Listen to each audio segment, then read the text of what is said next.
أجرى فيها تربصه الأخير منذ 20 من شهر مايو الماضي. وكان في استقبال الخضر سفير الجزائر بالمملكة المغربية إلى جانب أعضاء من الاتحادية الملكية المغربية لكرة القدم. المنتخب الوطني يسعى بتعداده الكامل إلى الخروج بنتيجة إيجابية تسمح له بمواصلة المشوار بخطى ثابتة إلى نهائيات كأس إفريقيا 2012.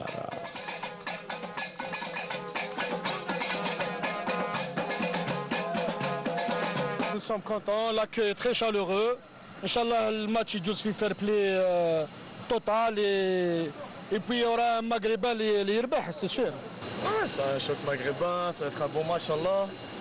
Sur un très bon terrain, ils ont un très bon terrain. Et voilà, je pense que ça va être un bon match et j'espère que le meilleur va gagner dans ce match.